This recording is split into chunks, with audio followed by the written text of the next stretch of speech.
Hello and welcome to another exciting episode of Nerd Subculture, doing a once more fulfilling series Buffy the Vampire Slayer, Eddie. Isn't that fantastic? And today we're doing Season 6, Episode 15, As You Were. This episode first aired February 26, 2002, and is written and directed by Douglas Petrie. So there's that. Over to you, Eddie. This is a full spoiler podcast. I'm a huge fan, but Jared has never watched the series all the way through, and I'm trying to convince him it's worth his time. Worth my time? Well, it's broadening my horizons. I can say that much at least. Because I think we forgot to mention that we went and saw Jesus Christ Superstar recently. Yes? Yes. Referenced in one of these episodes was the song that first got me into it. Oh, really? Remember that episode? She was exercising to some obnoxious techno song, and apparently that's the music from Jesus Christ Superstar. Yes. Like, oh, okay. Which Anthony Stewart's Head's brother, Stuart Head's brother, was a singer, performed in that musical. Also completing the Holy Trinity of Andrew Lloyd Webber musicals for you, Eddie, I believe, as well. Is that true? What do you mean? The Holy Trinity of the Andrew Lloyd Webber musicals. Possibly. Because you'd seen Cats once or twice. I've seen Cats a few times. And Phantom of the Opera and Jesus Christ. That's the Holy Trinity, isn't it? Of the Andrew Lloyd Webber. Yes. Yeah. I think so, isn't there? Was there another one? I think they're the three. They're the three main ones. They're the big three. Yeah, the big three, yeah. And anything else is a bonus. But yes, today we're doing Buffy. Yes, So, you've gone a little bit off topic there. Well, I just thought I'd throw that in there because I keep forgetting to mention it. So, yeah, from watching Buffy, it's led me on to, see other material and other, we went and saw it together, and it was lovely, wasn't it? Yes, At Melbourne, it was. Majesty's Theatre, yeah. Yep. Giving a little plug to... Give it a little plug. It was great. Yeah, go watch it. To Jesus Christ Superstar. Yeah. Yep. Spoiler, he dies at the end. And this guy named Judas, betrays him and shit. Eddie, Oh, whoops. Whoops, gave it away. No point on seeing it now. Jesus. Jeez. And this woman named Mary just sings a hell of a lot about him. Yeah, his mother or girlfriend? I couldn't tell in that one. No, you couldn't tell in that one. Anyway, can we talk about Buffy? Yes, talk about Buffy. Go on. As you were. Yeah, we're talking about... Oh, yes, we were. Yeah, talking about Buffy. Yep. What are you looking at me like that for? Have you forgotten how to do the podcast? Normally you ask me, So, Eddie, what do you think about this particular episode? Like it, rewatch it, skip it? Like it the first time, recently, watching it again? Well, a certain person returns in this episode. Oh, yes. With his Lovely perfect little life and rubs Buffy's face in it and then leaves again. His life and wife. Yeah. Yes, so this episode we get the return of Riley Finn. The anticipated return, huh? Yes, and he comes with a new wife. Mm-hmm. So I don't particularly like this episode, but it is a pivotal episode, mainly because it's a mirror episode. Like Riley's return, he's kind of the one that holds the mirror up to Buffy in order for her to do the self-reflection that she needs to do pretty much. So, and I don't think she can do that without him kind of being the person to sort of show her, like she sees herself through his eyes pretty much. Well, it's always that thing when you see an ex and they're doing so much better than you.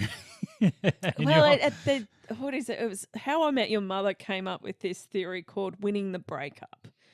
And it's that thing that after two people break up, it's whoever gets into the next great relationship kind of wins the breakup. Yeah. But yeah, he pretty much, he wins the breakup, I guess. Well, I think it's also a reflection of how well they're doing as well. If they're doing better or worse or something, I guess. But obviously, the relationship part is a big part of that, I'd imagine. Well, when I first watched this, and it's always sat this way with me, is that I feel like he moved on very fucking quickly. Mm-hmm. Like really quickly. Well, he's already married. He's already married. So anyway, I put this to TikTok. All right. Well, look, before we get to let me do the summary. We'll get back to that, Eddie, okay? Okay.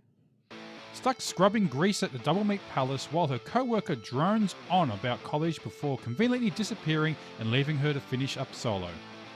On her walk home, a vampire attacks, but once he catches whiff of the odour of the double meat palace, he is repulsed. She stakes him. As she arrives home, Spike is loitering outside her house. She knows what he wants. After he leaves, she tries to give Dawn the sad fast food dinner, but Dawn politely rejects it. Willow shows up to take Dawn to the Bronze. Buffy stays in, doing laundry and trying to scrub the literal metaphorical grime off her life. Next morning, Buffy wakes up in a laundry nest, misses the garbage truck, and discovers she blew her college reapplication by missing the deadline. Back at her dead-end job, Todd bumps her to the counter, and boom, Riley shows up. Riley asks her for help to hunt a demon, but doesn't have time to explain the details. They track it to a dam and a fight ensues. As Buffy is about to confess something to Riley, in drops Riley's wife, Sam, who jumps into action and proves she can hold her own in the demon fighting department. Buffy kills the demon, but oops, it was supposed to be a tag and track mission. Back at the house, everyone is thrilled to see Riley, except Dawn, who is still salty. Willow offers to hate Sam on Buffy's behalf in friendly support. Sam explains that the Savolti demon they just accidentally killed was about to become a parent to many, many murder babies. The dealer hoarding the eggs is codenamed the Doctor. Riley sends Buffy and Sam to look for the nest. Sam fangirls over Buffy's Slayer rep and casually brings up Riley's lingering Buffy feelings and how long it took for him to move on. Then Not that long. Not that long. Then she nosily asks if Buffy regrets losing him. Buffy dodges and deflects by suggesting they split up. Buffy heads to Spike's crypt. She asks him about the Doctor, then drops the topic in favour of making out. Later, post-hookup cuddle session is rudely interrupted by Riley, who outs Spike as the Doctor. Spike denies it, but Riley tears the place apart. Sure enough, baby demon eggs everywhere. They start to hatch as Spike has massively screwed up by not freezing them. Buffy and Riley fight off the creepy crawlies, toss a grenade into the crypt, and blow the place sky high. Buffy and Riley have one last heart-to-heart. She owns her mess, admits to the Spike thing, and he tells her it doesn't make her any less just human. She tries to apologise for the way things ended, but Riley keeps it cool and distant. The gang bids farewell to the happy couple via helicopter. How else do you know? Willow and Sam exchange emails, and Willow calls her a bitch for Buffy's sake. The next day, Buffy visits Spike to finally end things. She tells him she does have feelings, but she'll never love him, and she's done using him to feel something. Spike doesn't believe her, but this time, she means it. The end. I'm sure she means it. It's over now. It's never going to happen again, Eddie. Never. Yeah. Yeah. All right. So you had a poll, a TikTok poll. So I did a post about Riley moving on too quickly. Mm-hmm. And well, it kind of got away from me. Oh, really? Yeah. So anyway, I probably should have done my research a little better before putting a post on TikTok about it.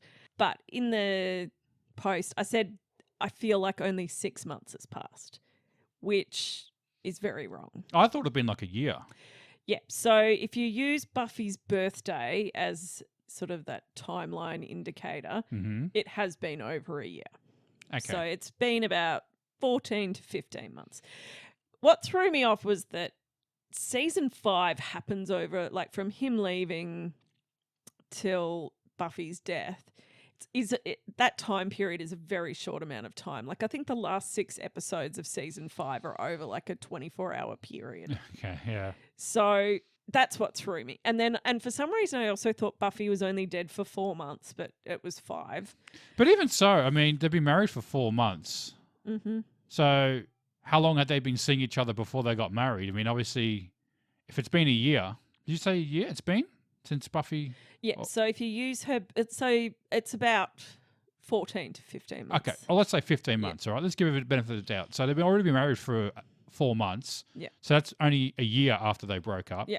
But obviously, they didn't get married on the day they met. So they would have been together sometime before that. Well, but then... So that may be 6 months altogether. But then Sam says that it took him a year to get over her. And that was the day they got married, was it? So, yeah, did they just get Well, they did. Was that love at first sight? Disney wedding thing. They just met on the same day and got married. Well, no. Well, she was sort of like, oh, like she pretty much tells the whole story. But again, Sam makes it out that he did take a long time to get over Okay, Buffy. so maybe let's just say they met a month after he left Buffy, Mm-hmm. and they probably didn't hook up straight away. No. Well, So- even she says that they just talked. Yeah. So then there was like maybe 4 or 5 months before they hooked up, and then 5 months after that they got married. So that is pretty quick. That's still quick. Yeah. But let's go with what the the viewers said. Well, of course, everyone started arguing about the time period and how wrong I was. Some people wished me harm and death and a miserable life for even suggesting that there is an acceptable time period to move on from a relationship. Well, I think it's the whole marriage thing we're Apparently, talking about. once you break up with someone, you don't owe anyone else anything at all. So there is no acceptable time period. I am wrong. I am Well, horrible. I don't think you say that has to be an acceptable time period. I mean, And that's not what I said in the post either. It was about it felt way too soon to be getting married. yeah. Well, That was I agree all. with that. I mean, as we've sort of tried to work it out. They couldn't have been together more than maybe 6 months or 9 months before they got married. That is a quick time to get married, but some people do it. Whatever. Yeah. Well, someone did point out maybe perhaps because of their lifestyle of being in dangerous People dying all the time. Yeah. situations and they're surrounded by death and destruction all the time. Perhaps, that they're just moved a bit quicker than normal because The of reflection that. is like, hey, we might not be alive tomorrow, so Exactly. let's So get married why, today. Why waste Why time? wait? Yeah, that's a fair point. I agree with that. And some people are like, Sam is absolutely perfect. Like, why wouldn't you? Yeah. she's a keeper. Yeah. she's kind of the absolute perfect match for Riley because she's tough, but she's not too tough. She's not too independent. Yes, not too independent. She's not too independent. They have the to same emasculate him. They have the same mission, so to speak. But the other thing is that in Buffy's head, because remember she's been dead for 5 months. Mm-hmm. So in her head, not a great deal of time has actually passed either. So a year hasn't passed for her. No, yeah, take that into consideration too. So Yeah. yeah. But what is kind of heartbreaking is that Buffy gets this little glimmer of hope at the start of the episode. All right. So let's talk about this for a second Yeah. because he says to her, "I haven't got time to explain," He fucking had time. and then to they get in the explain. car and driving. Like I felt like that drive could have gone longer than 5-10 minutes. That'd have been a time to say, "Oh, by the way, I'm married." He could have said, by the way, I'm married. He could have also said, hey, we're just tracking this demon. Could have explained how we're trying to find these eggs. Could have said something about the doctor. Yeah, There was time to explain. there's plenty of time. Yeah. Yeah. But for the sake of the episode, to keep everyone It just reminds me clueless of what's going on. It just reminds me of that Simpsons episode with Nelson where he's like, no time to explain, and they're running, and they're like, can you explain to us? And he's like, there's no time, and it's like, it's as they're walking to, I think it's is it the lemon tree episode or something? okay. I can't remember, but he's like, there is no time, but of course there's plenty of time to explain. Well, I was actually thinking of Rick and Morty when they were getting sent back to their home universes when they were flashing green. And Rick's like, there's no time to explain what's going on. We're going to be gone in a second. And they're flashing there for another 10 seconds. Like, what do you mean it wasn't time? There was ample time. Wow. There was so much time to explain. Yes, fine. Hindsight is 20/20. I was talking about that little glimmer of hope that she gets at the start, that Riley came back for her. That he was there for it. Like it's kind of after the day that she had, and she's been rejected. So she got rejected from reapplying to college, which is her, feeling like she's going to be stuck at the Double Meat Palace forever. So that's the final nail in the coffin for college? Yep. Yeah. Okay. Yep. But I think this is the last time you see the Double Meat Palace. I can't remember if it Oh, okay. appears again. I don't think it does. All right. Don't get to see those silly hats anymore. No. Yeah, so you've got Riley like they're doing this like staring at each other thing when Sam enters the picture. And is just like, you can almost see the moment of heartbreak in her face. Like, it's just like, of course you come back and you're fucking married. Like, it was just, it's... Yeah. And look, and she isn't jealous. And if you compare it to like when in the Yoko Factor, when Angel reappeared and how jealous and stupid Riley acted. Yeah. And then you compare like the way that Buffy and Sam talked to it, like Sam and Buffy actually had this really, really mature, adult, real conversation about where their feelings sat. Yeah. And whatnot. Well, it seemed like they just put it out there saying this is, where we're at and, this is what happened. But, But I could tell Buffy just didn't really want to fucking hear it and like, I think we should split oh, up. no, she only does that when she says better to be with no one than the wrong, like better to be with no guy than the wrong guy. Yeah, the wrong guy. When she's quite obviously... Yeah, I think we should split up, Fred. We'll split up. I'll take the girls this way. Yeah.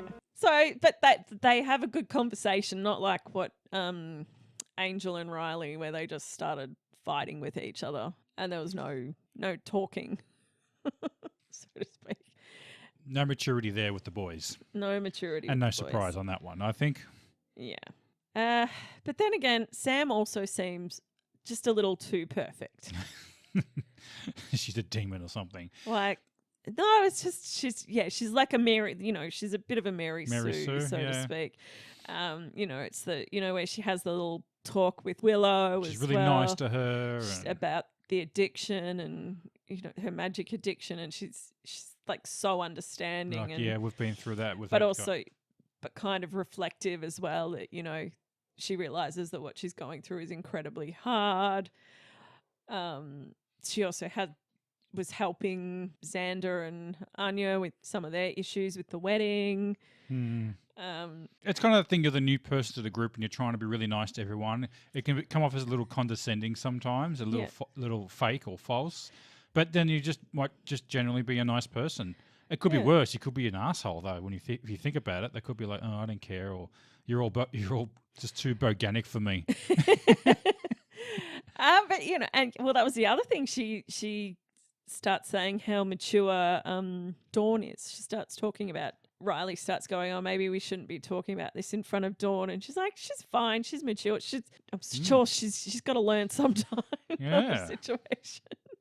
Just ticking everyone's boxes off, isn't she? Yeah. So someone in that comment was like, "Well, possibly she's not actually his wife."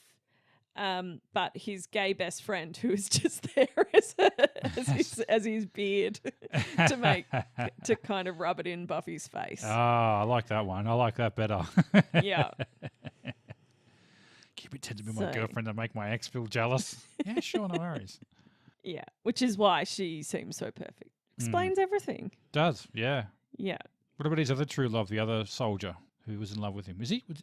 Oh, no, he's dead. Oh, he's dead? Forrest was way dead. Oh, right. Got turned into a demon and... Oh, right. Okay, I can't remember that. Yeah, by the... that's right. Adam, yeah. Adam, yeah, that's right. But yeah, Riley comes back. Got to remember when he left, he was a bit of a mess. But, he sort of returns with a new wife. He's got a mission. A new scar as well. Yeah, he's got that little scar on his face. Seen some action.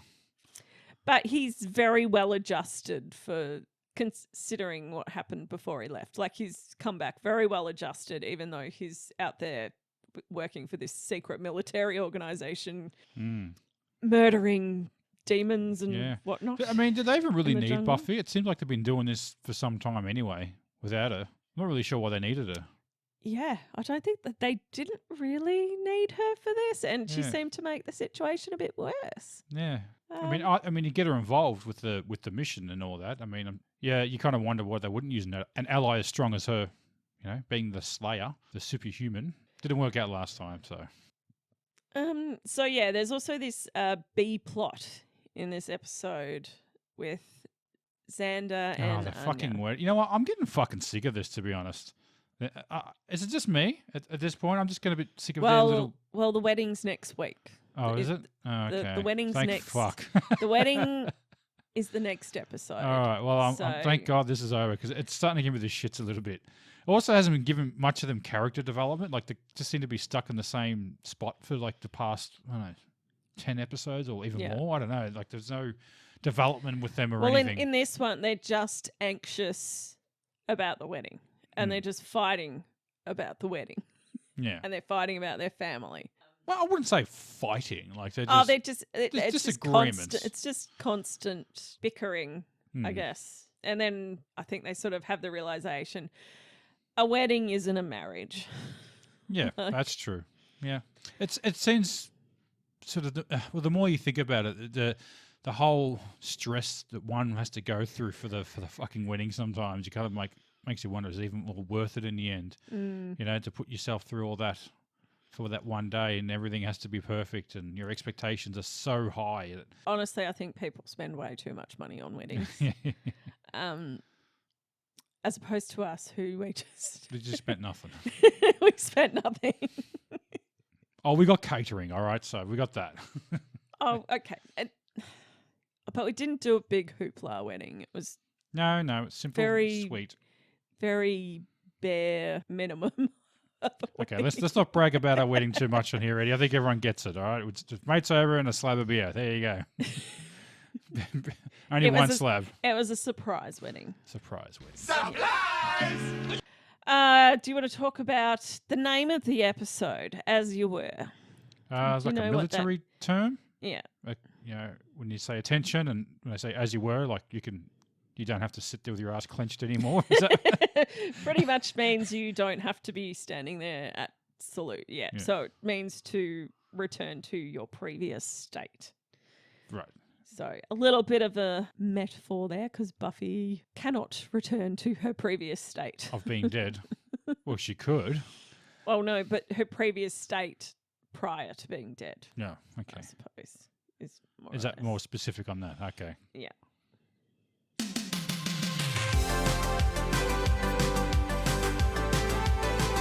You're listening to Nerd Subculture.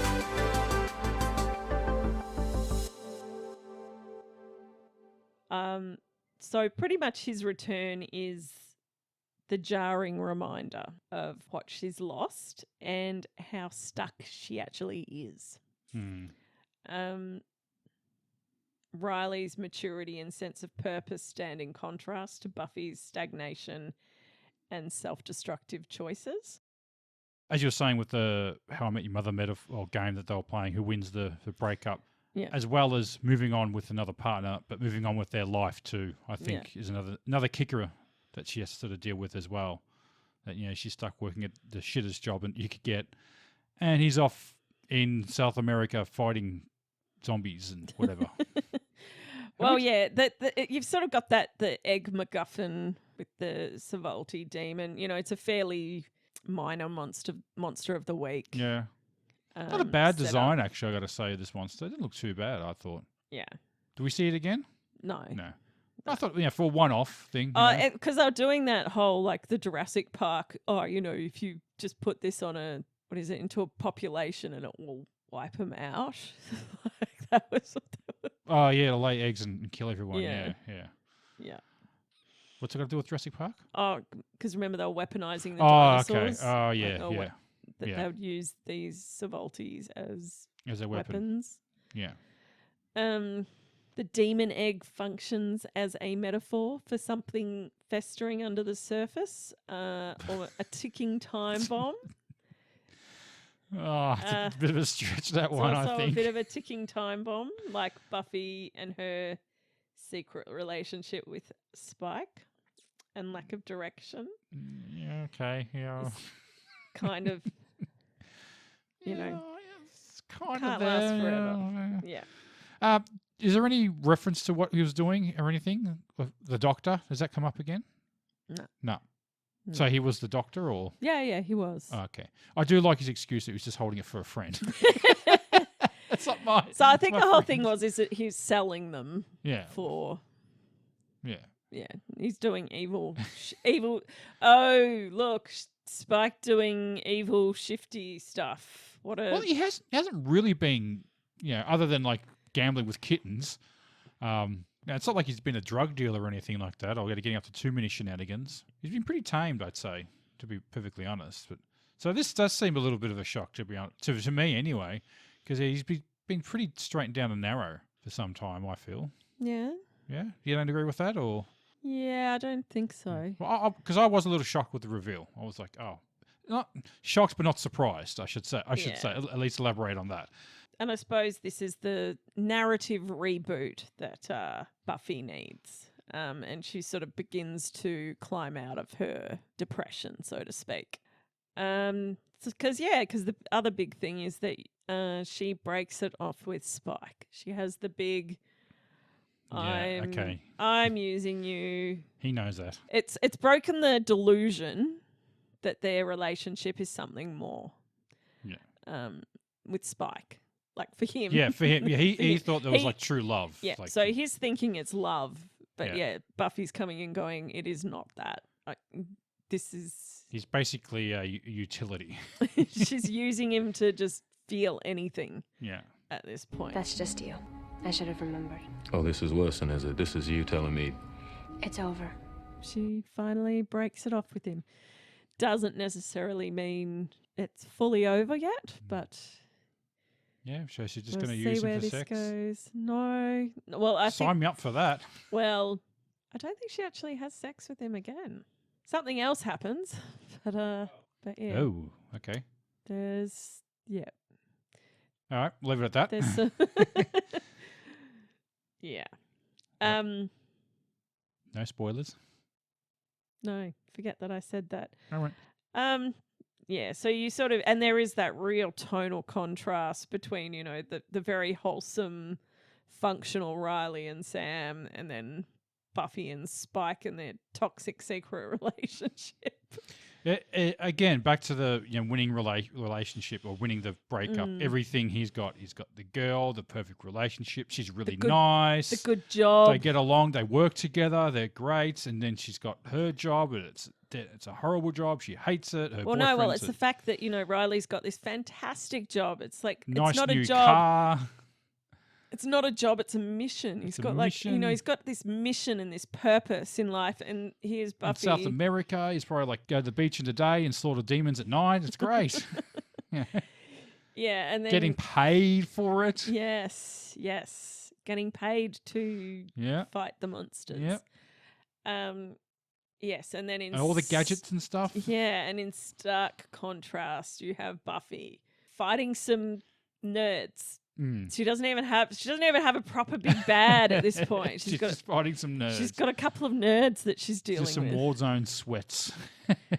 She doesn't have a proper big bad that she's dealing with this season. Like she's got a couple of nerds. She's in this dead end job. She just got rejected from college.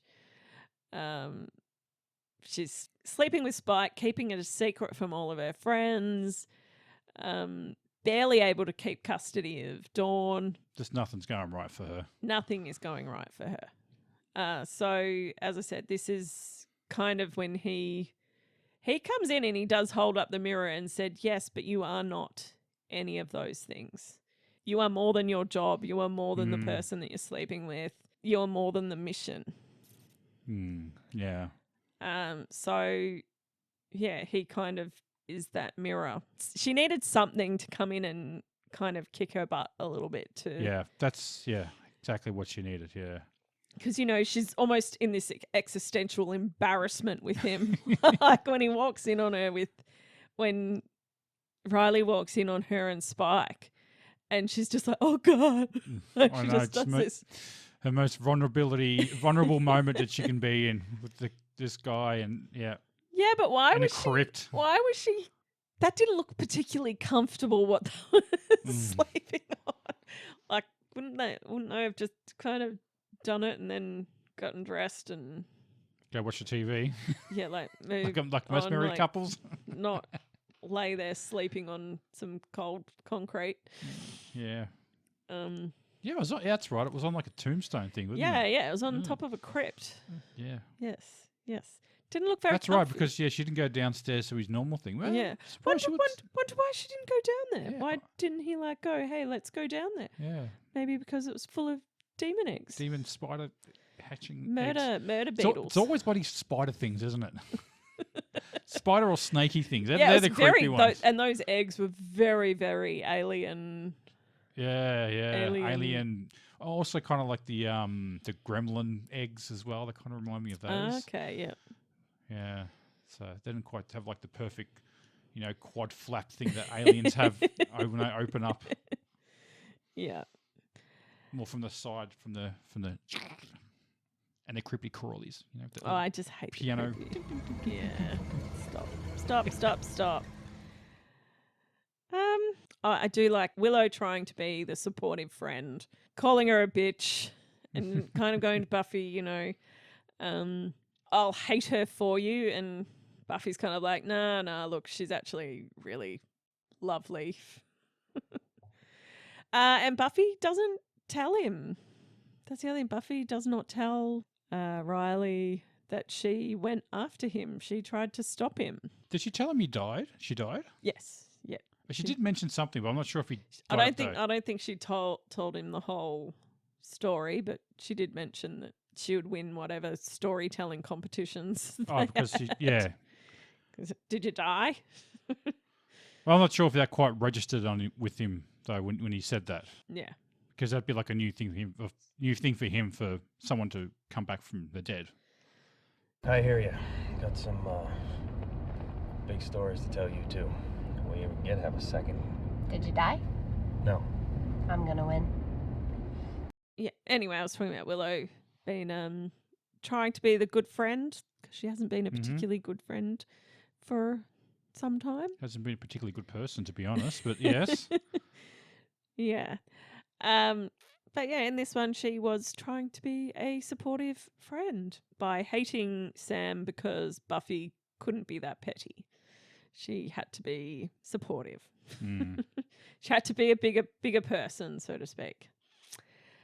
That's about all I've got. Was there anything you wanted to bring up? No, that was it for me. Yeah. So had you seen this episode? No, I haven't seen this episode. No, new one for me. And did you go down any rabbit holes? Well, not really rabbit hole. I do want to speak about Sam a little bit more, or the actress who played her. Yes. Ivana Milicevic. Yep. I hope I have got that right. Malovich. Is it Malovich? Milicevic. Milicevic, I think it might be. Milicevic. Well, it's a Yugoslavian name, so Yeah. I'm usually pretty good with those ones. Okay. Usually. Yeah, she's been in everything. Well, actually, no, she hasn't been in Law and Order. No, actually, no. Oh, was she? No. Or not. I was going to say the Star Treks. Hasn't done those. She's been a pretty good femme fatale, I reckon, in one of those. I think she's done she did all the CSIs, I think. No. Miami she did, yeah. I don't know. She looks like she'd play a good Russian. Well, from the Balkans, so yeah, I guess that makes sense. They've got some Russian heritage there. It was in Paycheck. I remember that movie, but I don't remember her being in it. Remember that movie with Ben Affleck? It was based on the Philip K. Dick novel. This is It's the one where they predict the future. Yeah. Yeah, but he can't remember what he does for his paycheck. Yeah. Well, in the film, He goes around killing people, but he can't remember. No. What he does, he's like a what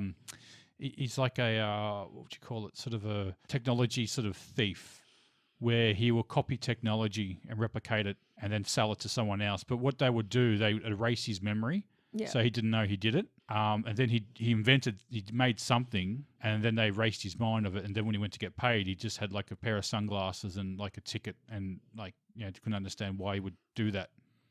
Where he already organised millions of dollars, hundreds of millions of dollars, but then anyway. Okay. It's based on a Philip K. Dick novel, which has probably got some weird, stupid name like most of his novels. Actually, no, I think it was just called Paycheck. What else? Charmed, yeah? Yeah. Yeah. Everything. Vanilla Sky. I don't remember. I don't know. I haven't seen that movie in a long. 2001. That movie came out. God. Fuck, no wonder I don't remember what happened to it. But she's pretty much been acting consistently. I'd say probably more. She's probably done more than SMG, to be honest. But to add extra salt to the wound. I think SMG has done bigger roles than has had more main roles than what she's had. Yeah, the 100. I never saw that. I think I tried to watch it. It wasn't really my cup of tea. No. Yeah. That's probably the most recent thing she's had. Like, usually she's just a guest star in most things, but yeah, that was. I think she had a main character in that. Banshee. I don't know that one. So that's with Homelander. Oh, is it? Oh, and I was wondering why his name kept popping up when I was searching that. Anthony Starr. Actors who don't live in the US. You won't believe number 3. He's a Kiwi. Yeah, born and bred. Yeah, I remember watching someone posted a picture of him, like just a normal picture of him, and suddenly realised, hey, maybe the Superman Clark Kent wearing the glasses thing ain't a bad of disguise as you think it is, because there was a picture of him and there was a video they were watching of all the actors, and there was one actor they didn't know who he was. I thought that maybe he was a director or something. Didn't realise it was Anthony Starr. Because he didn't have the blonde hair and he had glasses on. He didn't have the blonde hair and he had glasses on. Yeah. So maybe that's a Superman disguise ain't so bad after all, Just saying, Yeah. Just saying. Yeah. So that was it, yeah. All right. Great actress. Gorgeous looking. Yes.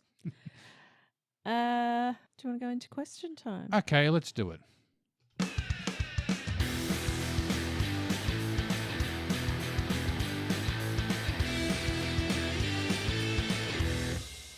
Excuse me, I'd like to ask you a few questions. So, Jared, which character was your favourite? Well, I actually did like Sam. Yeah, I went with Sam. Even if she was a little bit perfect, it was actually just nice to have another fucking character in the show that's an adult that had some personality and acted like an adult. Yeah, it was refreshing. Yeah. Which character did you love to hate? I guess we have to say Riley because he's in it, but because I know that's what you're gonna. I know that's you wrote, and you get angry with me if I hadn't said that. I mean, hate's a strong word, Eddie. It's a strong word, but yeah, I guess it's Riley, isn't it? Yeah, look, he is the catalyst. How dare he move on? He is the catalyst. He to get Buffy out of her rut that she's in. But did he need to come back?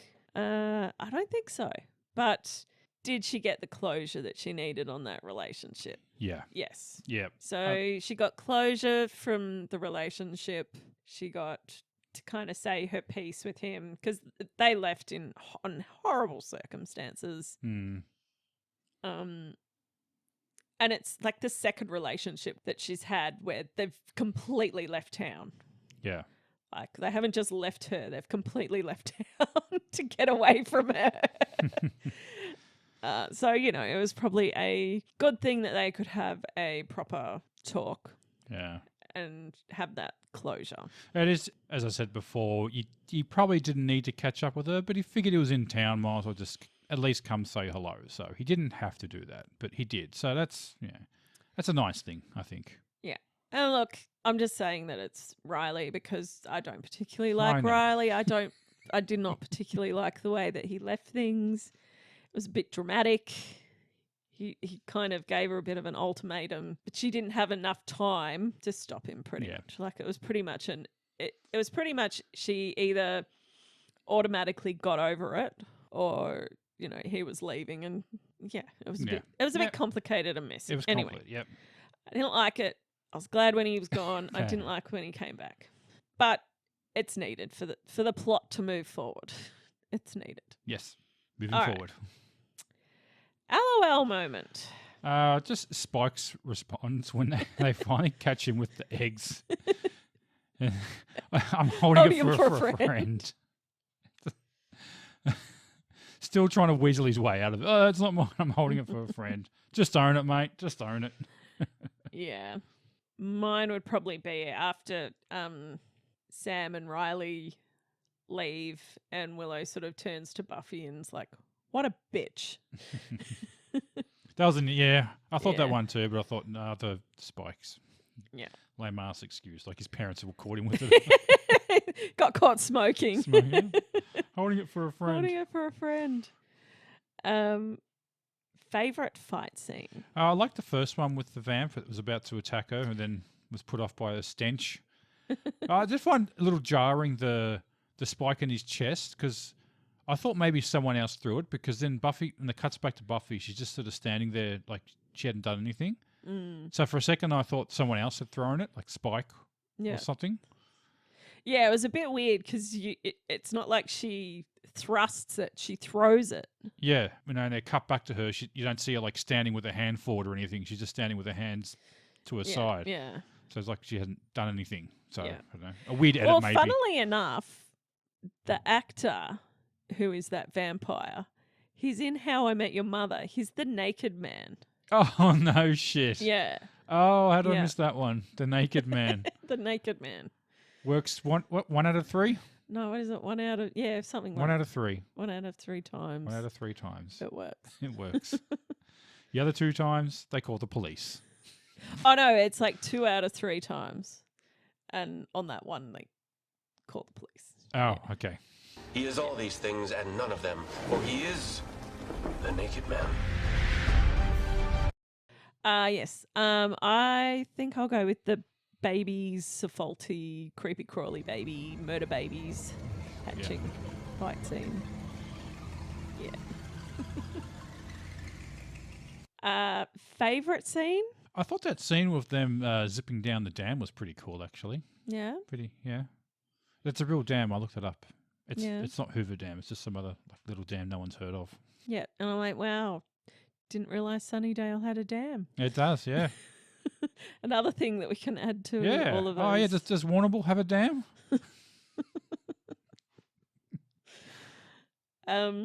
My favourite scene, when Riley leaves when they just. Well, it's funny because the helicopter doesn't land, just drops a ladder. I know, it's so dramatic, isn't it? It's like he planned that. Hey, when we leave, right? zip up the helicopter, or someone shining a torch down with a big fan next to us. We can't afford a helicopter. Can't afford a helicopter this time. Just have a bright light shining down. They won't know. We don't have budget for a helicopter, so we're just going to drop a line, and you're going to hold on to it, and we're going to pull you up. Yeah, because we don't have budget. Used it all for the dusting of the vamp in the opening scene. Yeah, and for puppetry on the the faulty. Well, like I said, I thought that puppet actually, or the creature looked actually pretty good, like pretty scary, intimidating. Yeah. Yeah. What is your least favorite scene?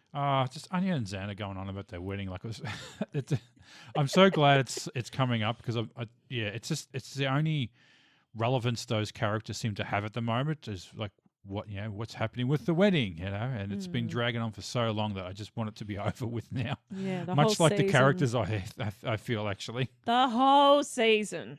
The whole season has just been revolving around. Though their character arc has had nothing. It's just stalled. They're just like stuck at this place now that they're going nowhere. Yeah. I'm sure this wedding's going to be fantastic. Oh, it's going to be without the a most. hitch. It's going to be a beautiful wedding. Nothing's going to happen. It's going to be the most uneventful event. Yes. In fact, they're not going to Definitely. show it. We're just going to see the after party. Yep. Exactly. Really? You're not getting off that easily. No, it's going to be an absolute All right. Yeah. disaster. Because it's Buffy. Yeah. No one gets a happy ending, Jared. No, you can't. No one gets a happy. No one's happy season in the show. Season 6, the only one honestly, I reckon Sam and Riley fly off. Zip off into the sunset. They go off onto their next mission and they die. That's what happens for season 6. That's what happens to them. They're dead. They zipped up too quickly and got hit by the propellers. Helicopter. The helicopter crashed on the way to the mission. There were no survivors. There were no survivors. Doing the mash. All right. So mine is Riley walking in on Buffy and Spike. Mainly because of I think it's how Spike reacts. It's like, Well, like Look what we got here. Yeah, and he's sort of trying to rub it. He's sort of trying to rub it in Riley's face a little bit, and Riley's just like, "Nah, you're not distracting me. I don't care." I've already won the extra. Yeah, I've already won. He's like, I've won. In fact, you've just confirmed I won. Yeah, you just confirmed how much I won the breakup. I won the breakup. I won the breakup. Okay, so favorite quote. Mine's from Buffy to Spike. Buffy, tell me you love me. Spike, I love you. You know I do. Buffy, tell me you want me. Spike, I always want you. In point of fact, Buffy, shut up. He talks too much. That's all she wants from him. It's just a sex bot, really, isn't it? Mm-hmm. Funnily enough. Yeah, I've got the Buffy. My hat has a cow on it. Oh, so stupid. That was stupid, that one. I saw that one there. I'm like, nah, that's dumb. All right. Okay, fine. If that one's dumb, I'll go with Spike's. I've memorized this tune, love. Think I have the sheet music. Doesn't change what you want. Yeah. Got to be the poet. The poet Yeah. in Spike. I've memorized this tune, love. Bloody William. All right. Who gets the wooden spoon? I gave it to Spike. Uh-huh. For not freezing the eggs? For not freezing the eggs. Yeah. Yeah. I gave it to Riley because there was definitely time to tell her about the plan. Yeah, well, maybe, he didn't want to tell her about his wife. So I am married, by the way. And there was time to tell her about his wife. What exactly are you doing with my husband? Who's the MVP of the episode? Well, I gave the MVP to Riley. Really? And I think it's the first and only time he's going to get it. I don't know if I've given it to him before or not. Yeah, Riley, I think. I think Riley has gotten it before. Yeah? Yeah. Okay. Yeah, no, I gave it to Riley because, well, look, he kicks Buffy into gear and it looks like she's going to do better from now on, hopefully. He solved the mystery. He found out who the doctor is off screen, I'm guessing. Well, just because he knows who to beat up in Sunnydale. Yeah. But he found out he was the doctor, though, so I don't know. Yeah. In other words, he's gone to Willie's bar and he found someone to beat up who told him. He just asked him, who's the doctor? Oh, that'd be Spike. Okay, see ya. Yeah, exactly. He just walked in there. Hey, did anyone know who the doctor is? Yeah, it's Spike. All right, see ya. That was easy. Yeah. I think he did his job. Well, I went with Willow. To be the wingman. Because she was, for once, being a supportive friend. Just this once, she was actually a really good supportive friend. Okay. She doesn't do that very often. No, yeah. She's been struggling. Yeah. All right. What do you rate this episode out of 10? I gave it 4 trekking guns. Okay. I gave it 4 out of 10 cow hats. My hat has Oh, a the cow cow on hat. it. Yeah. It's like so humiliating to make your staff wear something stupid like that. Surely they don't. Have you ever seen a place do that where staff have to wear like a ridiculous hat like that? Trying to think. Seems to be only something I would have seen in the movies because I think maybe logistics of making those things would be kind of expensive. It just would bait people into insulting their workers. Look at that stupid hat you got on there. Oh, the whole uniform is pretty awful. Yeah, but just the hat, it's hard to notice the uniform when you're wearing a fucking stupid hat like that. I can't think of, Isn't it sort of humiliating in some ways? Yeah, I've been to places where, I've known places where you had to wear like there was a scarf that was part of the uniform. Okay. And you had to wear that in certain different ways so you could wear it. Well, I think like if you had one of those Arab airlines where like the stewards wear it's like a small fez on their head with like a veil sort of thing. Yeah. Like I've seen those, I guess, but they don't have a giant cow on them. No. Yeah, I can't. It's not a very common practice in Australia anyway. Oh, McDonald's workers used to have to wear a McDonald's hat. Oh, does what do you call those ones? The visors. The visor ones? Yeah, they used to wear those a lot, yeah. Maybe that was like for the fluorescent lights, blinding them. Yeah. Go blind working at Macca's back in those days. Yeah. Mm. Well, at least they didn't make her wear flair. At least we could say that. What?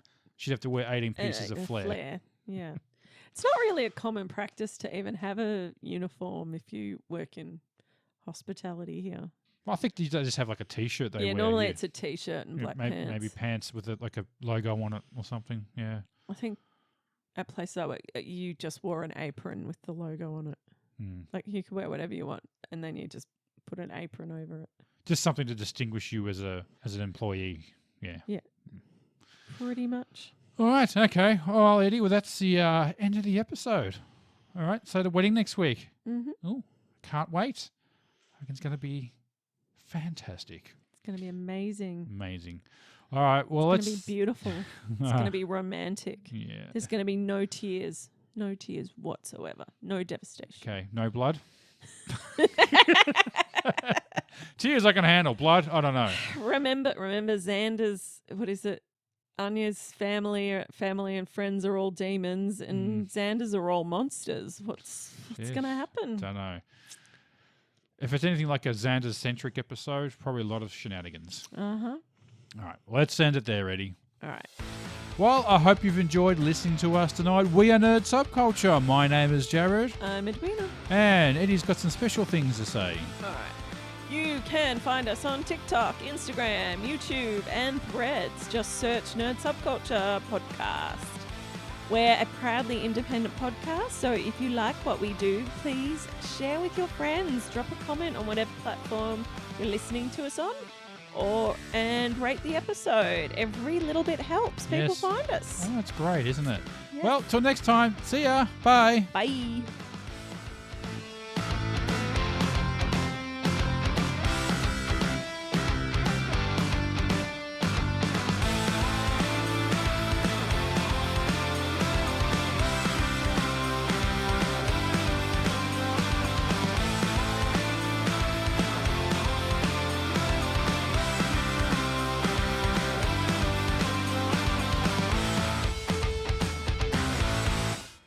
I hear you.